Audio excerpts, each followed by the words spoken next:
ድም አሾም መዲድም ከሰሞኑ ለማይቀረው መስዋዕትነት ለማይቀረው ጦርነት ተዘጋጁ። የትግራይ ተዘጋጁ። ግንቦት 20 የመስዋዕትነት ፍሬ ይላሉ።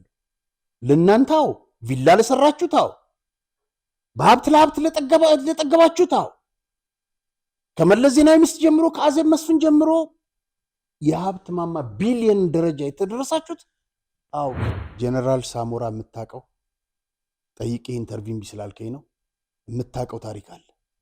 ጻድቃን የምታቀው ታሪክ አለ።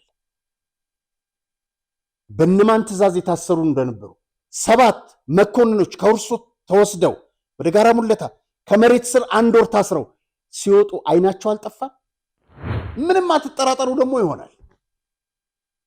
ይሆናል ማንም አያግደው። ምክንያቱም ሼኩን በምን ጉዳይ እንደሚያሳምናቸው ታቅዶበት ከቅርብ ምንጮች የተረጋገጠ ነገር ነው። የጊዮርጊስ የቦርድ አመራር ሊቀመንበር አሸብር ወልደ ጊዮርጊስ የሚል በቅርቡ ትሰማላችሁ። ታደሰ ወረደ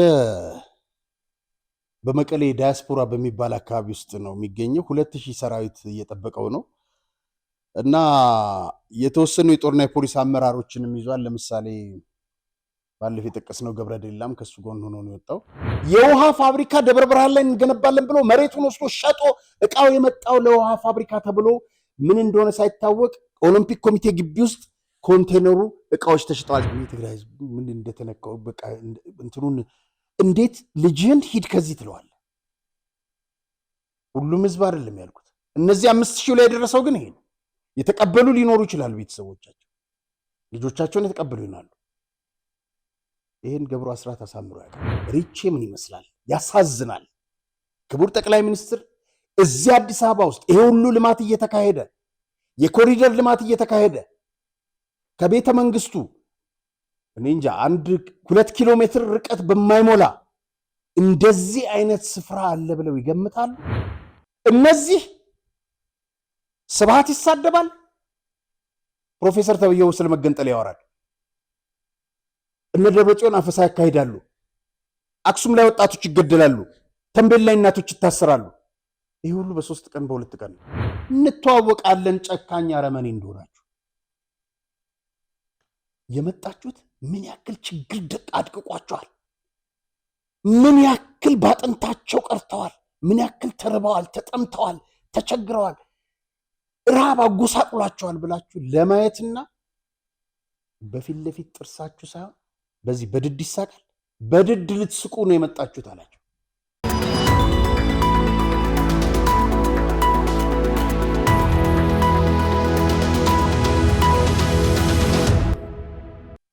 ሰላም ጤና ይስጥልኝ ክቡራን ተመልካቾቻችን፣ የዛሬው ፕሮግራም ተጀመረ። የተለያዩ ጉዳዮች መረጃዎችን ይዤ ወደ እናንተ ቀርቤያለሁ።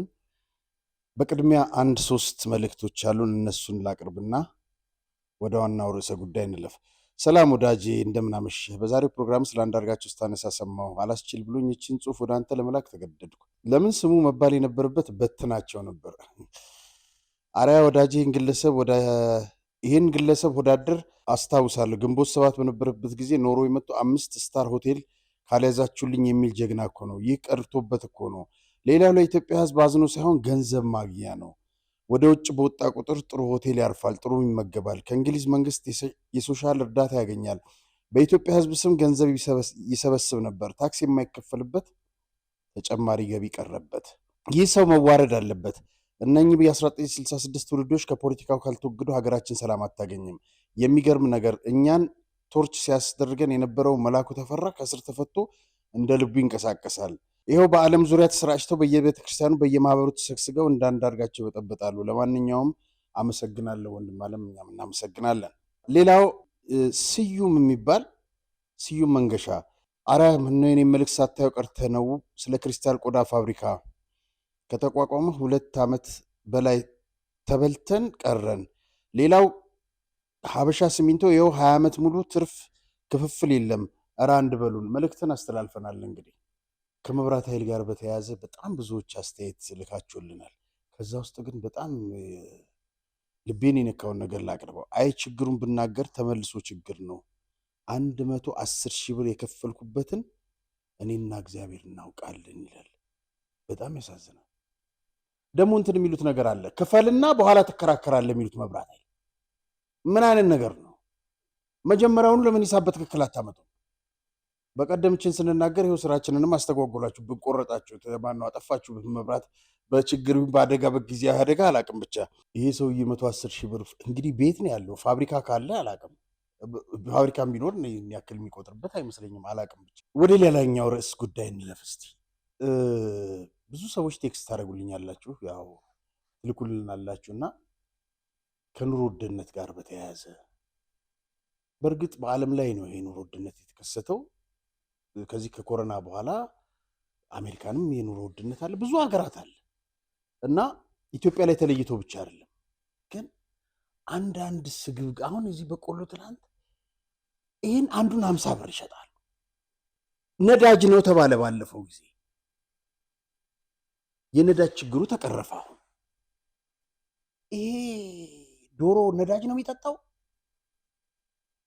ይሄ እህል ውስጥ ነዳጅ አለ። ይሄ በግ ውስጥ ነዳጅ አለ። ለምንድን ነው? እሺ ማምጫውን ነዳጅ በጣም ተወዶብን በዛን ያመጣ ነው አላችሁ። አሁን ነዳጅ ወረደ፣ ቦታው ገባ፣ ሁሉም ነገር ተስተካከለ። ነጋዴዎች ከኛ ከህብረተሰብ ክፍል የወጡ አይደሉም እንዴ? እንዴት ይህንን ህዝብ ትጎዱታላችሁ? አንድ የወጣ ነገር መልሶ እንትን አይልም። ውሃ እኔ አስታውሳለሁ ዛሬ 4-5 ዓመት ግማሹ ውሃ 35 ብር ነበር። አሁን 350 ብር ነው። ይህም በየጊዜው ህዝብ ላይ እየቆለላችሁ ነፃ ገበያ ተብሎ እንዴት ነው ህዝብን የምታማሩት? የምትበሉትስ ነገር አያንቃችሁም እንዴ? ከዚሁ ህብረተሰብ የወጣችሁ ናችሁ። አንዳንድ ጊዜ ምንድነው ታክስ ተቆለለብን፣ ንግድ ተዋልብን ምናምን ይለዋል። እነሱ ግን እኛ ላይ ህዝቡን እንደዚህ ሲቆልሉበት ትላንት ጠዋት 10,000 ብር የሚገዛ በግ አሁን 40,000 ብር ያደርጉታል። ምን አደረጋችሁ ይሄ ህዝብ? አሁን እዚህ ውስጥ ከነዳጅ ጋር የሚያገናኘው ነገር ምንድን ነው? እሺ ባለፈው ጊዜ ነዳጅ የለም፣ በጣም ብዙ መኪኖች ቆመው ነበር፣ በስንት መኪና አስጭነን ነው የምናመጣው ምናምን ትላላችሁ። ከዛ በኋላስ ሀገር ውስጥ የሚመረቱ ምርቶች ጤፍ፣ የጥራጥሬ፣ እነዚህ በግ ለምን ወደ ቦታቸው አልተመለሱ? ቢያንስ መቼስ ነው ይሄ የዋጋ ግሽበት እንደፈለጋችሁ እናንተ እያወጣችሁ ህዝቡ እየመረረው ከዛ በኋላ እናንተ ኪሳችሁን የምታደልቡበት። በዚህ ህዝብ የተወሰደ ገንዘብ፣ በግፍ የምትወስዱት ገንዘብ ያንቃችኋል። ሀገራችን የሚመረተ በቆሎ እኔ ያለፈው ዓመት 3ቱን በቆሎ ስለምወድ ነው ወፉ እና 3ቱን 100 ብር ነበር መንገዛው። አሁን 2ቱም 100 ብር።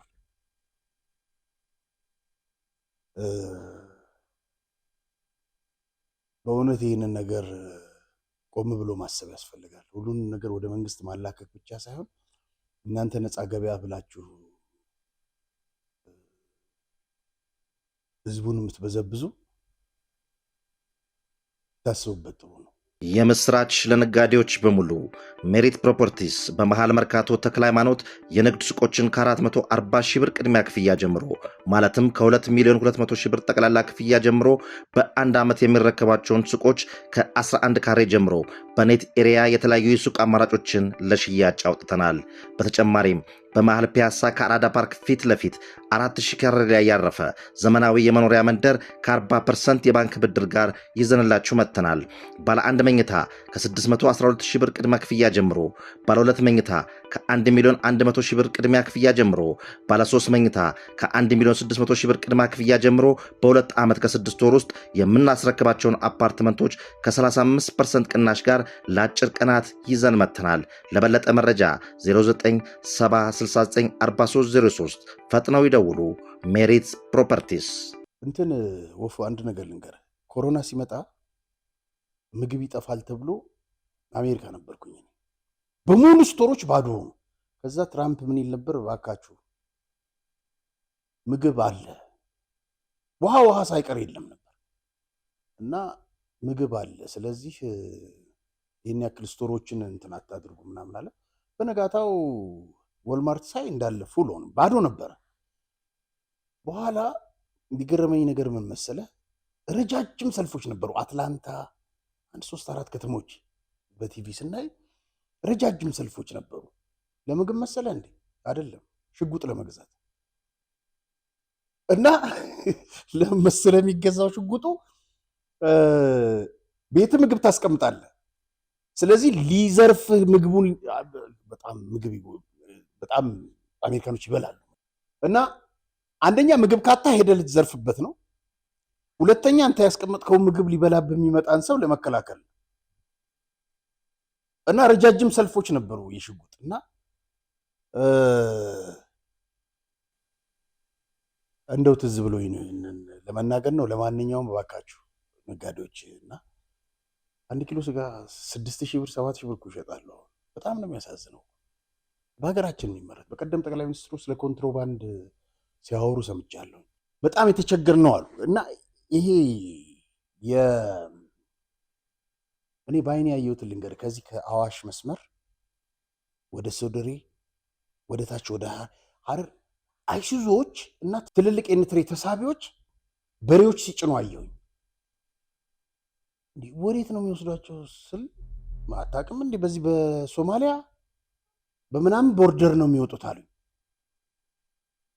ይሄ ሁሉ የምትሰሩት ስግብግብ ነጋዴዎች ናቸው። ቁጥጥር ለምንድን ነው የማይደረግበት አላውቅም። ወደሚቀጥለው አጀንዳ ስንሸጋገር ሽብሩን እናገኛለን። ማስረጃና መረጃ ይዘን ቀርበናል። የሚመለከተው አካል መልስ እንደሚሰጥበት እናምናለን። ይህን ጥያቄ ለክቡር ጠቅላይ ሚኒስትሩ ነው የምናቀርበው። ወደዛ ከማለፋችን በፊት ይህን ላሳያችሁ። ብሩክ እስጢፋኖስ የተባለው ከቡና ማንም አይበልጥም እና ውርደትክን ልንገርህ። መጀመሪያ እጅን ጠመዘዙኝ፣ እግር ኳሱን መምራት አልቻልኩም ስትለን አምነንህ ከጎንህ ቆመን አስከበርንህ። ከፋ ድረስ ሄደን መስዋዕትነት ከፈልንልህ፣ ለፓርላማ አስመረጥንህ። አንተ ግን ዛሬ ሸጥከን። ይብላኝ ለአንተ። ከዚህ በኋላ ስንት ዓመት ልትኖር ነው? ማፈሪያ። ከአንተ ጎን የቆምኩበትን ጊዜ ሲያሳፍር ይላል። በነገራችን ላይ አሁን ብሩክ ብቻ ሳይሆን ብዙ ሰው አስከበርንክ፣ እንደዚህ አይነት ቃላት እኮ የለም። አስመረጥንክ ነው፣ አስመረጥንህ ነው መሆን ያለበት። በጣም ብዙ ሰው ነው እንደዚህ የሚጽፈው በነገራችን ላይ። ለማንኛውም ወደ ዋናው እንደገና መረጃ ከማለፋችን በፊት እዚህ ጋር ሁለቱ ሰዎች ይታያሉ። ለቅዱስ ጊዮርጊስ ክለብ ደጋፊዎች ልነግራችሁ ወይም ላሳውቃችሁ እንፈልገው መረጃ አለ። አሸብር በቅርቡ ሼህ ወዳሉበት ሄዶ በዚህ በአቶ ጀማል የሚባለው ስለ ሁለቱ ጉዳይ አይመለከተኝም ጉድጓድ እየጫረ ነው። ምንም አትጠራጠሩ፣ ደግሞ ይሆናል። ማንም አያግደውም። ምክንያቱም ሼኩን በምን ጉዳይ እንደሚያሳምናቸው ታቅዶበት ከቅርብ ምንጮች የተረጋገጠ ነገር ነው። የጊዮርጊስ የቦርድ አመራር ሊቀመንበር አሸብር ወልደ ጊዮርጊስ የሚል በቅርቡ ትሰማላችሁ። በጣም ጥሩ። ይህን ቪዲዮ ክቡር ጠቅላይ ሚኒስትሩ እንዲያዩት እንጋብዛለን። ማስረጃ አምጡ፣ መረጃ አቅርቡ፣ እርምጃ እንወስዳለን ብለዋል። እነሆ ማስረጃ። በአዲስ አበባ ቂርቆስ ሪቼ ቦሊንግ ተብሎ በሚጠራው የእምቧይ መስክ ቦሊንግ ማለት በኦሎምፒክ ውስጥ የተያዘ አንድ የፌዴሬሽን አካል ሰዎች ተመድበውበታል። ቦሊንግ ሪቼ ይሄ ቦሊንግ ፌዴሬሽን ከተዘጋ 10 ዓመት ሆኖታል። ይሄ ግቢ ፈራርሷል። ጂምናዚየሞች ወድመዋል። የቦሊንግ መጫወቻዎች ወድመዋል። ይህን የሚያስተዳድረው አሸብር ወልደ ጊዮርጊስ ነው። 10 ዓመት ሙሉ ታጥሮ በጣም በሚያሳዝን ሁኔታ ጫት ነው ሲቃምበት የሚውለው፣ መጠጥ ሲጠጣበት ነው የሚውለው፣ ሌላም ነገሮች ሲጨስበት ነው የሚውለው። አሸብር እዚህ ግቢ ውስጥ ማንም ሰው እንዳይገባ ዘበኞቹን ተጠንቀቁ ብሎ በቀደም ዕለት ሄደበትን በድምፅ እናቀርባለን። ሪቼ ምን ይመስላል? ያሳዝናል። ክቡር ጠቅላይ ሚኒስትር እዚህ አዲስ አበባ ውስጥ ይሄ ሁሉ ልማት እየተካሄደ የኮሪደር ልማት እየተካሄደ ከቤተ መንግስቱ እኔ እንጃ 1-2 ኪሎ ሜትር ርቀት በማይሞላ እንደዚህ አይነት ስፍራ አለ ብለው ይገምታሉ? ይሄው ነው። ተመልከት። ይሄ ቦሊንግ ይወዳደሩበት የነበረ ይጫወቱበት የነበረ ነው። እዚህ ጋር የሰርግ መዝናኛ ይደረግበት የነበረ ነው። የሰርግ መዝናኛው ጠቅላላ ወድሟል። ተመልከት፣ ታጥሯል። ይሄ ወድሟል። ቤቱ በአየር ላይ ነው የተንጠለጠለው። ቤት የለም። ተመልከት፣ ተመልከቱልኝ። ቦሊንግ ፌዴሬሽን አለ ብሎ በኦሎምፒክ ውስጥ አካቶ ይዟል አሸብር። የለም ግን የእምቧይ መስክን አውድሞታል። ይህም ብቻ እንዳይመስልህ የውሃ ፋብሪካ ደብረ ብርሃን ላይ እንገነባለን ብሎ መሬቱን ወስዶ ሸጦ እቃው የመጣው ለውሃ ፋብሪካ ተብሎ ምን እንደሆነ ሳይታወቅ ኦሎምፒክ ኮሚቴ ግቢ ውስጥ ኮንቴነሩ እቃዎች ተሽጠዋል። ተመልከቱ፣ ተመልከቱ ምን እንደመሰለ ይሄ ግቢ። የጨርቆስ ልጆች ይህንን ምስክርነት ስጡ፣ ተናገሩ። ይህንን ሪቼን የምታውቁ ሰዎች የበፊት ሪቼ ይሄ ነው ብላችሁ ታምናላችሁ? እንደዚህ ሆኖላችኋል። እዚሁ አዲስ አበባ ውስጥ ይሄንን ነው። አሸብር ስፖርቱን እየገደለ ነው፣ ኢትዮጵያን እየገደለ ነው የምንለው በማስረጃ ነው፣ በወሬ አይደለም፣ በማስረጃና በመረጃ ነው። ተመልከቱ፣ ተመልከቱ። ይሄ እዚህ ጋር ሪቼ የእምቧይ መስክ መዝናኛ ስፍራ የሚለው ጽሑፍ ነበረው። የለም፣ አሁን የለም። ይህንን ሁሉ የሚያደርገው ሽብሩ ነው። ተመልከቷቸው እነዚህም ቤቶች። ሪቼ ቀዝቃዛ ቢራ የጠጡበት የነበረ የእምቧይ መስክ መዝናኛ ፊልም ይሰራበት ነበር። ወፉ ይሄ ቦሊንግ ሲወዳደሩ ፊልሞች አሉ። እንዴት ያማረ ግቢ የነበረ ስፖርተኞች ማዘውተሪያ የነበረ። ሌላው ቀርቶ ጂምናዚየሙ ወድሞልሃል። የጂምናዚየሙ ዕቃ ተወስዶ ተሽጧል። የት እንደደረሰ አይታወቅም። ይህን ሁሉ የሚያደርገው አሸብር ነው። አሸብር የኢትዮጵያ ስፖርት ካንሰር ነው። ይህን የምንለው በማስረጃ ኢትዮጵያ ኦሎምፒክ ኮሚቴን እግር ኳስን እንደዛው ልቅልቁን አውጥቶ በካፍ አስቀጥቶን አሁን ደግሞ በኦሎምፒክ ዜሮ አድርጎን ጊዮርጊሶች መጥቶላችኋል ደግሞ ወደ እናንተ ታሪክ ለማጥፋት። ይሄው ይህንን ታሪክ አጠፋ። ስንት ታሪክ ነው እንዲያጠፋ የሚፈቀድለት ይህ ሰውዬ? ማስረጃ ቅርቡ፣ እርምጃ እንወስዳለን ብለዋል ክቡር ጠቅላይ ሚኒስትር። እደግመዋለሁ፣ ይሄውና ማስረጃ። በቅርብ ርቀት ውስጥ ይሄ ቦታ የጫት መቃሚያ ቦታ ሆኗል። በጣም ነው የሚያሳዝነው። ተመልከቱት። ሪቼን የሚያክል ያ ተወዳጅ ቦታ ከስንት ቦታ መጥተው ሰዎች ለማየት የሚጣደፉበት ቦታ፣ ስፖርት ይዘወተርበት የነበረው ቦታ እንደዚህ ይሆናል። የሚያሳዝነው በቦሊንግ ፌዴሬሽን ስም ይነገዳል። የሚነግደው አሸብር ነው። የሚነግደው አሸብር ነው።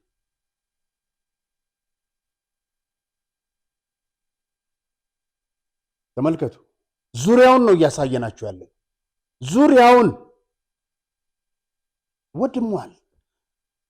እነዚህ ሰርግ የሚካሄድባቸው የነበሩ ትምህርቶች ከነንትናቸው ወድመዋል። ወደ መሬት ወደ ታች እርቃናቸውን የቀሩ ዛፎች ብቻ ናቸው ቤት ውስጥ ግቢ ውስጥ ያሉት። ያሳዝናል። ያን የመሰለ ውብ ስፍራ እናቀርተዋለ።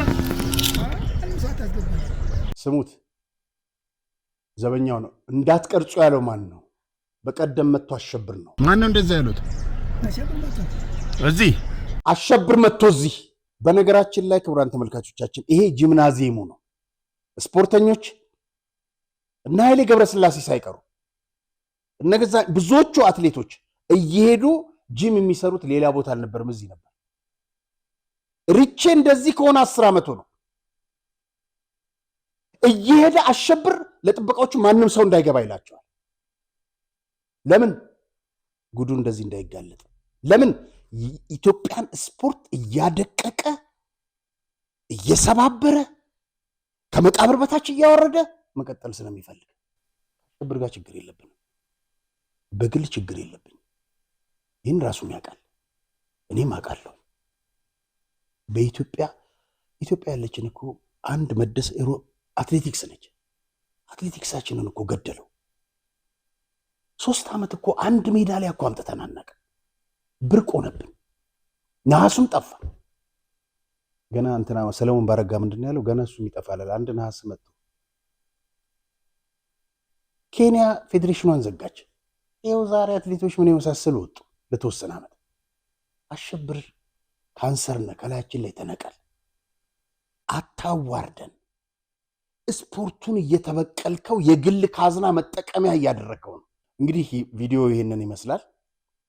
ጆሮ ያለው የመንግስት አካል ማስረጃ አቅርቡ፣ መረጃ አቅርቡ በተባለው መሰረት ለሶስተኛ ጊዜ ደግሞ አለ ይኸውና አቅርበናል።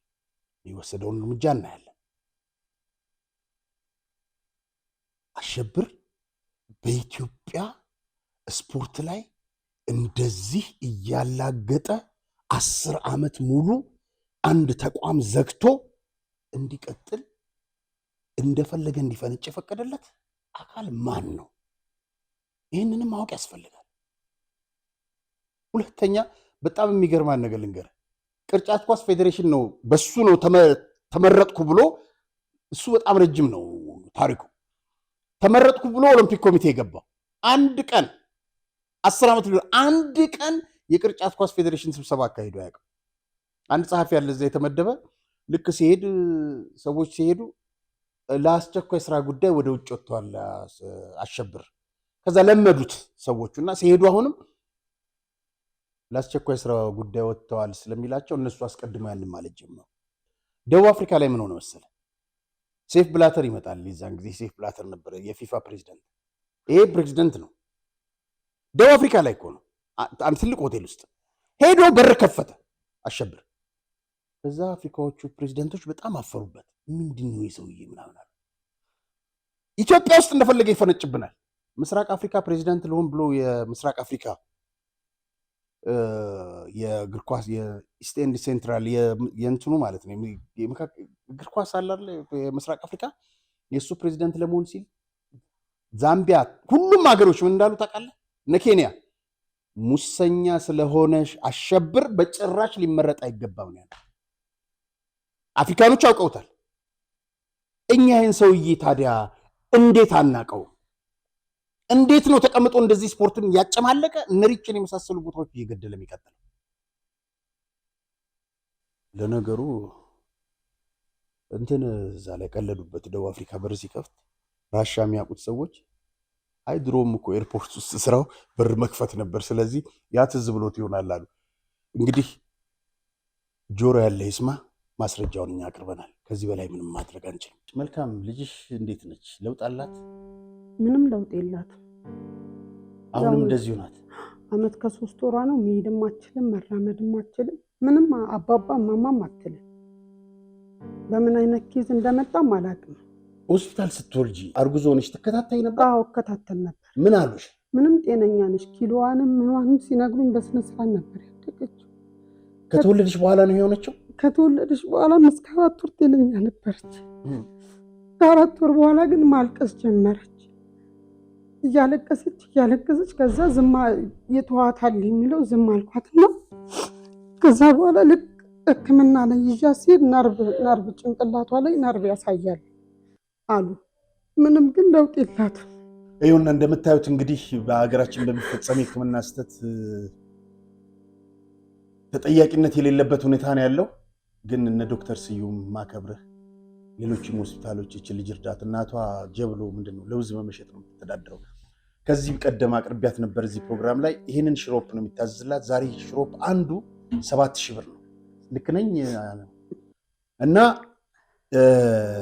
መልካም ጥጋቡ አያሌው የባንክ ሂሳብ ቁጥር 1057 53 64 978 ደግመዋለሁኝ 1057 53 64 978። ባካችሁ በሀገር ውስጥ ያላችሁ ሐኪሞች በጣም ጎበዝ ስፔሻሊስቶች አላችሁ። ቅድም ዶክተር ስዩም ኩባ እንደው የሆስፒታላችሁን በነፃ እኛ ማስታወቂያ እንሰራላችኋለን። እቺ ልጅ አድኗት። ዝም ብላ ነው የምተኛው እንደምታዩት። ዝም ብላ ነው የምተኛው። የተሻለ ሕክምና ብታገኝልኝ ደስ ይለኛል። እንግዲህ የተሻለ ሕክምና እንድታገኝ ነው የምትማጸነው ያለችው።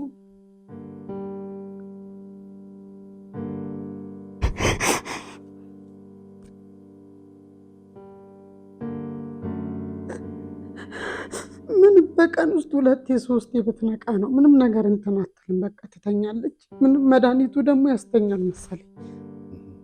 በቃ ዝም ብላ መድኃኒቱን ከሰጣት ጠዋት 3 ሰዓት ትወስዳለች ወይ 7 ሰዓት ምናምን ትነሳና ትንሽ ጠብታ ትተኛለች። ሕክምና ነው አሁን አንቺ? አዎ ሕክምና ነው የምፈልገው። የተሻለ ሕክምና ይሄ ነው፣ በሽታዋ ይሄ ነው። በቃ ወይ ይድናል ወይ አይድንም። ምንም ያየሁት ነገር የለም። ሽሮ ብቻ ሰጣታለሁ። በቃ ሌላ ምንም ነገር አላልኩም። በተፈጠረው ነገር እናዝናለን። እንግዲህ በሀገር ውስጥ ያላችሁ ሐኪሞች ባካችሁ ይህንን በተለይ ደግሞ ሚዲያዎች እችን የእሷን ቪዲዮ እንኳን ሼር አድርጉና የምትታከምበትን መንገድ ብታመቻቹልን። መልካምን ማግኘት የምትፈልጉ በቀጥታ ስልኳ 0946 65 47 15 ከስር ይሄዳል። ስልክ ቁጥሯ መልካም 0946 65 47 15 እባካችሁ አግኟት። በእኛም ዝግጅት ክፍል በቴሌግራም አድራሻችን ብትልኩልን ወይም ኮንታክት ብታደርጉን ዶክተሮች፣ ሐኪሞች ወይም ቀጥታ ብታገኟት ያላችሁበት ድረስ ይዘናት እንመጣለን። ብዙ ችግር አለባት። ያው የምታውቁት ነው። የቤት ኪራይ ለውዝ ሸጣ፣ በእንደዚህ አይነት የድህነት ኑሮ ውስጥ ለውዝ ሸጣ የቤት ኪራይ ያለ እችን ልጅ እያሳከመች ነው። አመት ከምናምን እንግዲህ ሆናት። ኢትዮጵያውያን እባካችሁ በውጭም በሀገር ውስጥም ያላችሁ እችን ልጅ እናሳክማት። አይዞሽ። ይኸውልህ ይሄ ምስል አይሁን ግን በትክክል ቪዲዮ አለ ወፉ እና በአክሱም ከተማ ወጣቶች ከእናታቸው ጉያ የፖሊስ ልብስ በለበሱ የሞንጆሪኖ ታጣቂዎች ወደ መኪናው ግዳጅ ሲወሰዱ የሚያሳይ ነው። ቦታውም አክሱም ከተማ ሆኖ ንግስተ ሰባ በሚል ልዩ ቦታ ድርጊቱ ሲፈጸም የተመለከተ ወጣት ይርጋ ገብለ አምላክ የሚባል ነው። ቪዲዮውን ቀርጾ ስላጋራ ወስደው አስረውታል። እሱንም እናቶች እንደዚህ እያለቀሱ ነው። ትግራይ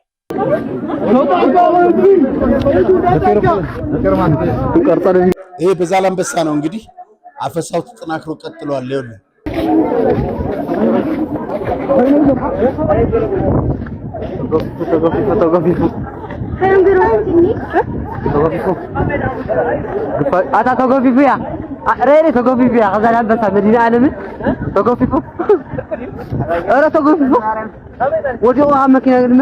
ይህ እንግዲህ ታፍሶ ሲያመልጥ ነው አንድ ወጣት የሚያሳየው። ከሌላ መኪናም ትላንት አንድ የሰብአዊ መብት ተቋም ባወጣው መግለጫ ከመኪና ዘለው ሲወርዱ 3 ወጣቶች በጥይት ተተኩሰው ተገለዋል። ይኸውና እንግዲህ ትግራይ ይህን የመሰለ ሲኦል ውስጥ ገብታለች። በነገራችን ላይ ትግራይ ውስጥ የኤርትራ ጦርነት ጊዜም አበግድ አፈሳ ነበር፣ ሌላ ቦታ አልነበረም። ሰው በፍላጎት ነበር ወታደርነት የሚገባ የነበረው። እዚህ ግን ተመልከት።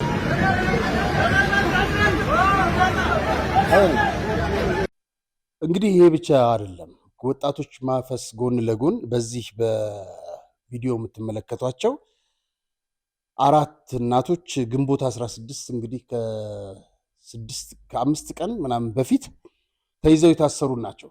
የታሰሩበት ምክንያት ልጆቻችሁን አላመጣችሁም በሚል ልጆቻችሁን ደበቃችሁ ነው።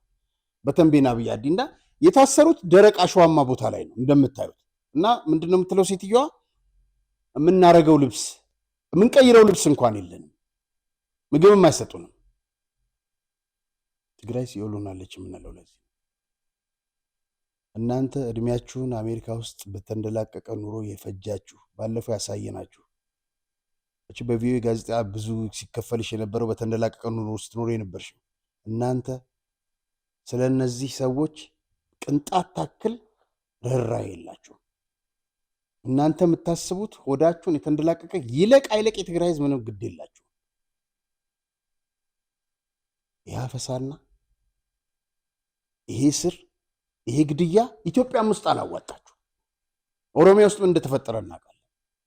ቀጥሉበት፣ ከዛ እጃችሁን ታገኛላችሁ። ወጣቱ ምን እንደሚል ትላንትና ግንቦት 20 ስለ ግንቦት 20 ቆይ እመለስበታለሁ። ይሄ ሰውዬ ምንድን ነው የሚለው ስለ ግንቦት 20? ስለዚህ ምስላም ንገዛኻ ምምላስ ዝመሳሰሉ ነገራት ተፈጥረው ይሄ ማሾ በየነ ይባላል። ባህላዊ ጄኔራል ነው። ምንድነው እያለ ያለው? ካምፕ እየጣልክ ግዳጅ ላይ እየጣልክ ወደ ኋላ መመለስ፣ ወደ ቤቱ መመለስ መጥፋት ነው የተያያዘው። በየቦታው ይሄ ነው እየሆነ ያለው። አይ በኃይል ሰራዊት አደራጃለሁ ብለህ የትም አትደርስም። ኃይልና ምንማን ቁጥር ክፍለ ጦራት ምንማን አጋጥም የቁጥር መመናመን በየቦታው እያጋጠመ ነው አለ። ገና ትመናመናለህ፣ ብቻን ትቀራታለህ። እንታት ምስላይ ሕዚ ዘለውን ይመሳሰል ሕዚውን ንገዙ ዝምለስ ዛብዳት በጣም ብዙ አሁንም ወደ የቤቱ የሚመለስ በጣም ብዙ ነው አለ። ብዙዎች እንግዲህ ወፉ ታደሰ ወረደ የት ነው ያለው ብሎ ይጠይቃሉ። ትላንትና ከትግራይ በደረሰ የመረጃ መሰረት ያው እነሱ አንድ ናቸው፣ ግን ታደሰ ወረደ በመቀሌ ዳያስፖራ በሚባል አካባቢ ውስጥ ነው የሚገኘው። 2000 ሰራዊት እየጠበቀው ነው እና የተወሰኑ የጦርና የፖሊስ አመራሮችንም ይዟል። ለምሳሌ ባለፈው የጠቀስነው ገብረ ዴላም ከሱ ጎን ሆኖ ነው የወጣው። ከልብ ከሆድ ነው ከአንጀት የሚለውን ራሳቸው ነው የሚያውቁት። ግን 2000 ሰራዊት ያድነዋል ያላቅም። ግን ሰዎች እየላኩ እያስፈራሩት ነው። እነዚህ ነገሮች እንዳሉ ተሰምቷል። እና የሚልኳቸው ሰዎች እነዚህ ባህላዊ ጄኔራሎቹም ማለት ነው እነሱንና ሌሎችን እየላኩ ምንድን ነው የሚሉት?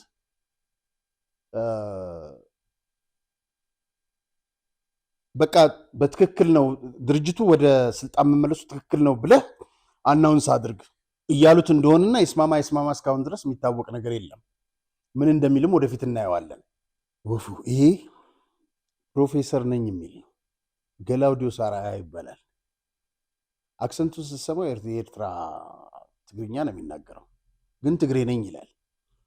ከዛ ትላንትና አንድ ወዳጅ አሉኝ ትልቅ ሰው እና የህወሓት አንጋፋ ሰው ስጠይቃቸው አሁን እኮ የሚያስተዳድሯት ትግራይ እንዲቃላዎች ናቸው፣ ኤርትራም ዘር እውነታቸው ነው፣ ከደብረ ጽዮን ጀምሮ ማለት ነው። ምን ይላል መሰላችሁ? ሕጂ ንስኻ እንታይ ኢኻ ትከውን ፅባሕ ንጎ ኣነ ከዓ ነገ አንተ ምንድን ነው የምትሆነው?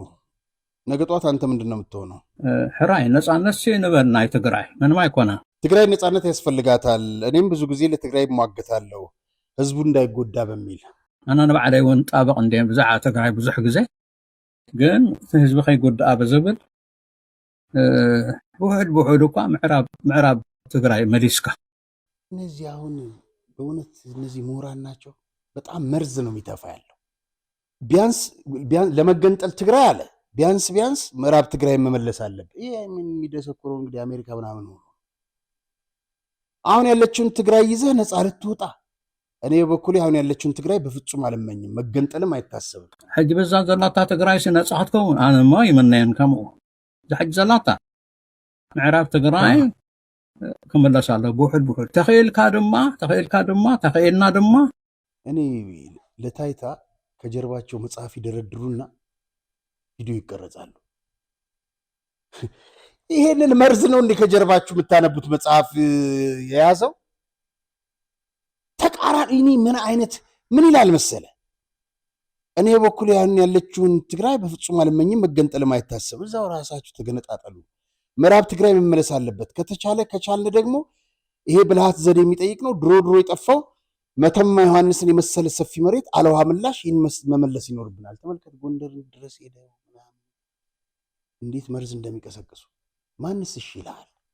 ማውራት መብትን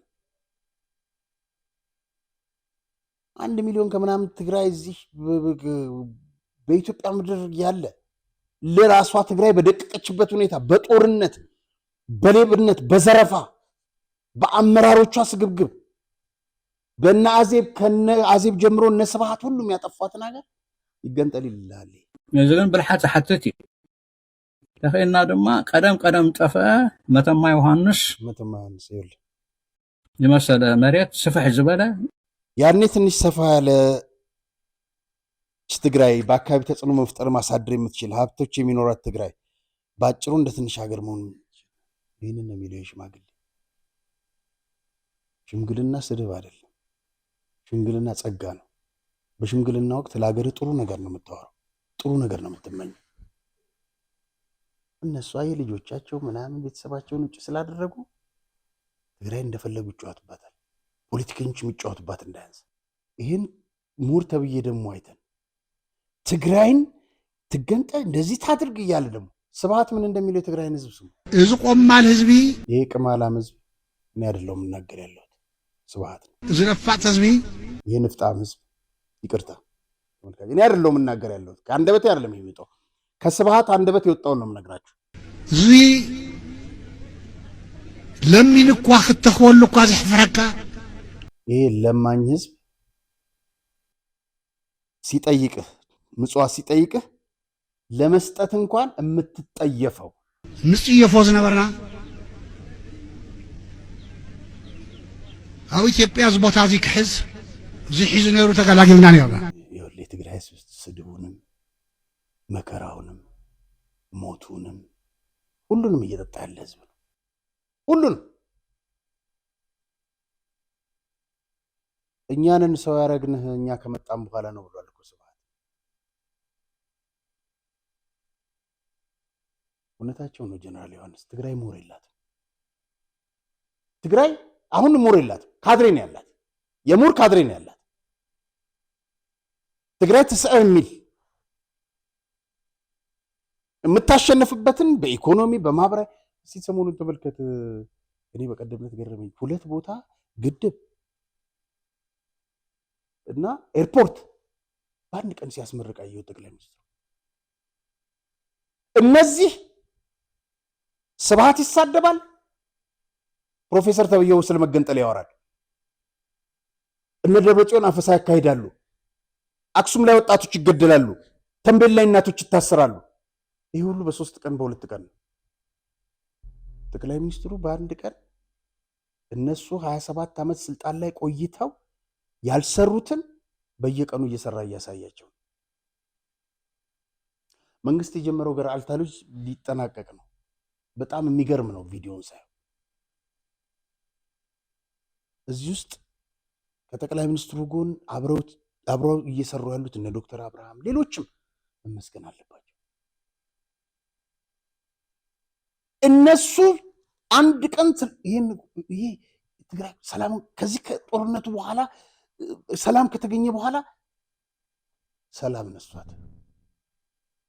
ይኸው እንደዚህ ዘልፏት ያለው በአደባባይ ማለት አንስታይ ድቃስ ከደን ዝሓደረ ነገር ይነግረኩም እንቅልፍ አሳጥቶ ያሳደረኝን አንድ ነገር ልንገራችሁ። ኩመጽ ቃቶሪን ለኩም አይኔ አንቢሰ ድቃስ ሲና ሓዲራ አይኛላችሁ አይኔ ያብጡ እንቅልፍ አጥቼ ነው ያደርኩ። ይደቀስኩን ታይ በቃ ንሕና ተጋሩ ስታይና በቃ በቃ 10 ቀን ሓልፍ ይብላን ምን አድርገን ነው እኛ ተጋሩ? እኛ ወጣቶች እድሜያችን ከ20 ማለፍ የለበትም። ምክንያቱም የማነ ንጉስ ነፍሱን ይማርና በግፍ የገደሉት ምን ይል ነበር? የ80 ዓመት አዛውንት ሊኖሩ የ20 ዓመት ወጣት ሊሞት። ይህም ልጅ የሚለው እድሜያችን ከ20 ዓመት እንዳለ ክንአርግ ይብልና እንዲ ማዲ በቃ ናዕቢ ክንአርግ ማለት በቃ ሽማግሌ መሆን የለብንም ማለት ነው። ማርጀት የለብንም ማለት ነው። ንሽ ዕቢ ንብል ካብኡ ንጋደል ንመውት ትንሽ አደግ እንዳል ወዲያው ወደ ጦርነት ከዛ እንሞታለን። ንውለድ ዕቢ ንብል ንጋደል ንመውት ካብኡ ካስ እንወለዳለን፣ ትንሽ እናድጋለን፣ እንሞታለን በጦርነት ደግሞ ታዲያ ዘናደካ በጣም ያናደደ ነገር ዘለና ሁሉ እንደለ ነገር ምን ፈልገውን ሁሉ አግኝተናል። ረኺብና ዓቢናቶም ንኾን ከጽብቕ ኮይ ጥሩ ነበር። ወለድናስ በቃ ጸንቂቆም ዓቕም ወላጆቻችን አሟጠው ያላቻቸውን ጥሪት አሳድገው ዓቕሞም ጸንቂቆም ካፍትን ኢሎም ተኸርቲቶም ገለ ምስ ጭቃን ገለን ተጨፋሊቆም ይዕምና ጭቃና አቧራ ውስጥ ገብተው እየዳከሩ ወላጆቻችን አሳድገውን ቆምዕምናስ ካውስ ንዘይረብሕ ነገር ለማይረባ ነገር ታይሞ በቃ ምክንያቱ ዘይተፈልጠ ሞት ኮይናን መውት ዘለና ማርያም ምክንያቱም ያልታወቀ ሞት ነው ምን ሞት ኮይናን መውት ዘለና ማርያም በቃስ ምክንያቱ ዘይፍለጥ ሞትስ ንዘይፍለጥ ሞትስ በቃ ንዕሙቱ ታይዳ ለማይታወቅ ሞት ነው ሙቱ ይሉናል። ምን አርገን ነው? ምን በድለን ነው? በጌርናኩም ማርያም ወአረበጃኩም ማርያም እና በቃ ደቃ ቤት ረበጃሁ በማርያም ነው። ማርያም አያውቁም። ሰይጣኖች ናቸው እነዚህ። ሰይጣንን የሚያስንቁ ናቸው።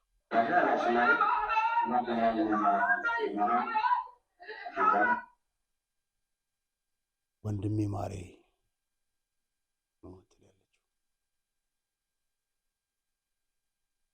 የሚያጽናናት ወንድሟን የገደለው እኮ ነው። ወንድሟን ያስገደለው እኮ ነው። ሺዎችን ያስገደለው እኮ ነው።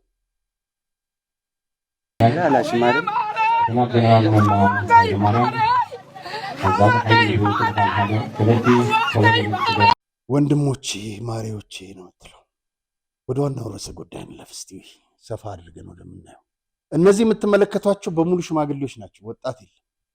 ልክ እንደ ኤርትራ ሁሉ ወጣት የለም። ትግራይ አልቋል። በእነማን በእነዚህ ግንቦት 20 የመስዋዕትነት ፍሬ ይላሉ። ለእናንተው ቪላ ለሰራችሁታው፣ በሀብት ለሀብት ለጠገባችሁታው፣ ከመለስ ዜናዊ ሚስት ጀምሮ ከአዜብ መስፍን ጀምሮ የሀብት ማማ ቢሊየን ደረጃ የተደረሳችሁት አው ፍሬ አግኝቻችሁበታል። ይኸው ልክ ዳቦ እየቆረሱ የወጣቱን ደምና ስጋ ነው የሚሉት። ከዛ እንደዚህ ያስጨፍራሉ ቁምጣ አድርገው። የሉም እኮ እነሱ በሌላ ዓለም ላይ ነው ያሉት። አንድ አስቂ ነገር ልንገር። እንትና መዲድ የሚባል አለ አይደል? አንድ ባህላዊ ጄኔራል፣ የእሱ ሚስት እዚህ አለች። ሶማሌ ነች። እድሜዋ 80 ነው። በ70 ምናምን ዓመቷ ወልዳለች። እንዴት ወለደች አትበለኝ። እዛ ፈርቲሊቲ ሄደ ጠይቅ እና ጠቅላላ እዚህ ከተማ ውስጥ ሀብቱን የምታስተዳድርለት እሷ ነው። እንግዲህ ተናግረን እርምጃማ ይወሰድ ከሆነ ምንም ማድረግ አይቻልም። እነዚህ ሰዎች ጦርነት አውጀዋል። መዲድ ማን ነው? ቅድም አሾም መዲድም ከሰሞኑ ለማይቀረው መስዋዕትነት ለማይቀረው ጦርነት ተዘጋጁ፣ የትግራይ ህዝብ ተዘጋጅ ብለዋል። ይህን እያወጁ ለዲፕሎማሲው ማህበረሰብ አሳውቀዋል። የዲፕሎማሲ ማህበረሰቡ ከአሜሪካን ጀምሮ አስጠንቅቀዋቸዋል። እነዚህን እዚህ ያለው ንብረት የነ ምግበ እኔ ወደዚህ ወደ ገርጂ ብሄድኩ ቁጥር በጣም አዝናለሁ። ሚሊየንስ የትግራይ ወጣቶች የፈሰሰ ደማ ያለው በህንፃው ስር የነ ብርሃነ የነ መዲድ የነ ምግበ የሁሉም ንብረት ዛሬ እያከራዩ ያሸሻሉ ገንዘባቸው። ትላንት በነገራችን ላይ መቀሌ ውስጥ አንድ ግንቦት የተከበረ የለም። እዚህ ስብሰባ እዚህ አዳራሽ ውስጥ ነው ያከበሩት የራሳቸውን ሰዎች ይዘው። የሚያሳዝነው እነዚህ ሽማግሌዎች ሊኖሩ ወጣቱ ይላል ያልቃል ያለ። አሁን እንኳን እየጣላቸው እየሄደ ነው። ጥሩ አርክ መሳሪያን ወደ እነሱ አዙር። እንዳትሞት ለማን ብለህ ነው የምትሞተው? ያለፉት የሞቱት ምን አገኙ? ግንቦት 20 ብዙ ነገሮች ያስታውሱናል። ካሉኝ መረጃዎች ውስጥ ላካፍላችሁ። እነዚህ በሙሉ ያለቁ ናቸው። እንግዲህ ታጋዮች ተመልከቷቸው። የሁሉ አልቆ 1983 ገቡ። 1984 እነሱ ተመልከት። አንድ ፍሬ ልጆች አያቸው። እነዚህ በዛ ዘመን በእንትኑ ዘመን እኮ 16 የ15 ዓመት ልጆች እዚህ ጋር ሳሞራ አለ፣ ሀየሎም አለ እና ወደ አዲስ አበባ ገቡ። 84 85 ታጋዮች ሰውየው ይሄ መለስ በሀፍ ጥረጉልኝ ያለ ይሄ ቆሻሻዎችን ጥረጉልኝ ያለ 36 ሺህ ታጋይ ተባረረ። ሜዳ ተጣለ። 5000 ታጋዮች በሆለታና በታጠቅ እስር ቤቶች ታሰሩ፣ መኮንኖች ጭምር። በሆለታ እስር ቤት እንዶድ የሚባል ጭቅጭቀው ጠጥተው 1500 ታጋዮች በአንድ ጉድጓድ ተቆፈሩ፣ ተቀበሩ። ጠጥተው ራሳቸውን አጠፉ። ጀነራል ሳሞራ የምታውቀው ጠይቄ ኢንተርቪው እምቢ ስላልከኝ ነው። የምታውቀው ታሪክ አለ። ጻድቃን የምታውቀው ታሪክ አለ። በእነማን ትእዛዝ የታሰሩ እንደነበሩ 7 መኮንኖች ከውርሶ ተወስደው ወደ ጋራ ሙለታ ከመሬት ስር 1 ወር ታስረው ሲወጡ አይናቸው አልጠፋ፣ ብርሃናቸውን አጡ። ጨለማ ውስጥ ታስረው 1 ወር። ታውቃላችሁ ሁለታችሁ። ይሄን በውሻ እንዲበሉ የተደረጉ ሴቶች ታጋዮች አሉ። እዚህ ጭንቅላቷ ተነክቶ አእምሯ ተቃውሶ 22 የምትገኝ እስከ ዛሬ 2 ዓመት ማቃት ታጋይ ነበረች። ናዝሬት ቤኒሲኒዮን የሚባል ነበር። ከአዲስ አበባ ሲገቡ ከአዜብ ጋር ፎቶ የነበራት ታጋይ በጣም የምታምር ለሴተኛ አዳሪነት ተዳርጋ ነበርና ግን ቀወስ ያደርጋታል። ለምን እዛ ውስጥ እንደገባች አታውቁም? ይሄንን አሁን ከጠራኋችሁ ጀነራሎች አንዱ ስራ ፈልጉልን ብለው ለሄዱ ሴት ታጋዮች መቼ እናንተ እስከዛሬ አላችሁ እንዴ በህይወት? ለምንድን ነው የማትሞቱት አላላችኋቸው? አሉ በህይወት። ወፉ እቺ መድብል ምጽላል ኃይለ ሥላሴ ናት ያሳተመቻት። ዋጋዋም 20 ብር ነው። መቼ እንደሆነ ቀን ግን የለውም። ምጽላል ኃይለ ሥላሴ አርቲስትም ኮሎኔልም ነች። ሪፖርተር ጋዜጣ ላይ 2000 ዓመተ ምህረት ምን አለች መሰለ? 83 ዓመተ ምህረት ከጨለማ ወጣን ስንል 84 ለኛ ታጋዮች ጨለመብን ያለችው በአማርኛ በትግርኛ በአማርኛና በእንግሊዘኛ ነው። አንድ አይነት ታሪክ ሆኖ የነዚህ ሴት ታጋዮች የሞቱ ናቸው። እነዚህ በጣም ወጣቶች ተስፋ የነበራቸው ላላስፈላጊ ለማይታወቅ ዓላማ የሞቱ ከነስማቸው ከነፎታቸው አለ። ይህንን ማስቀረቷም ልትደነቅ ይገባል። እነዚህ ከአንድ ቤተሰብ ጓደኛ ማቾች ምናምን የነበሩ ናቸው። የትግል ትዝታ ነው የሚለው የአሉላ ክፍለ ጦር አባላት ነው የሚለው። እንግዲህ ለሽፋን ስዕል ደግሞ የተጠቀመችው እቺን ታጋይ ነው።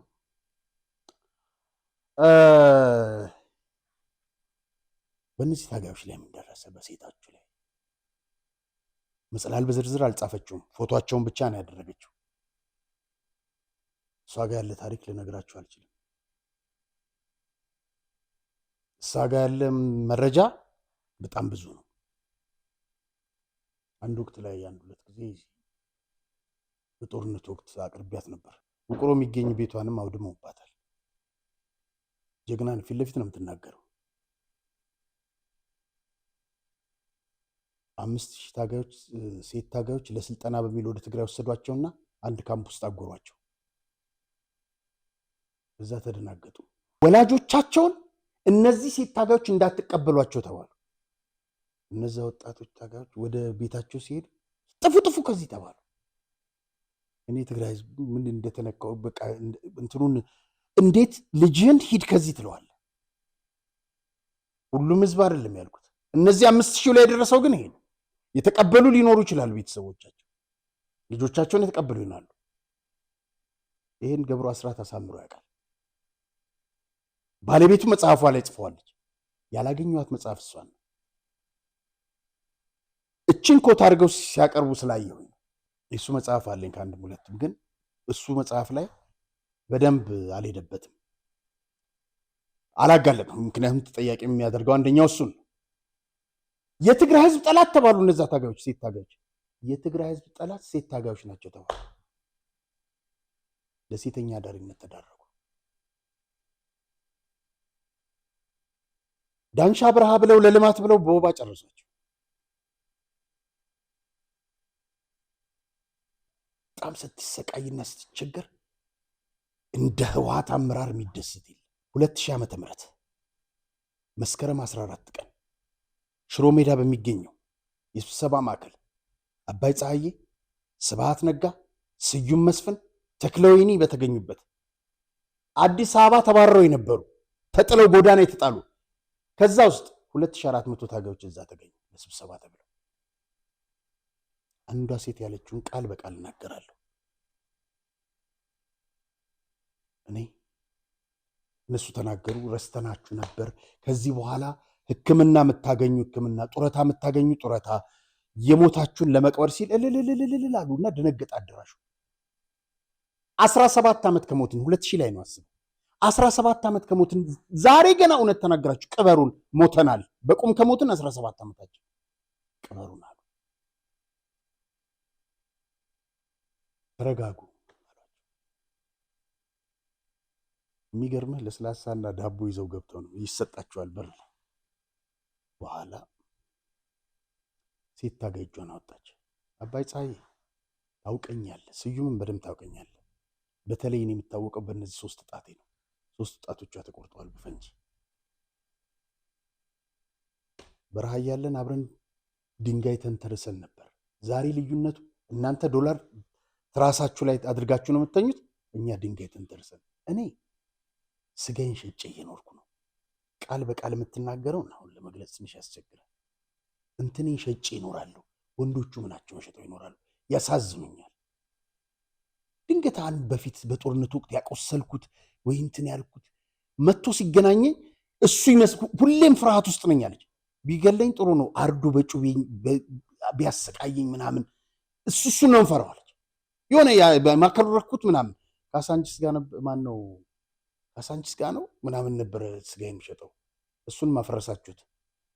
አሁን የት ሂጄ ወደዚህ ወደ እንትን ደግሞ ልሰደድ ነው አለች። ወደ 7ኛ ሰፈር ነው ምናምን ይባል።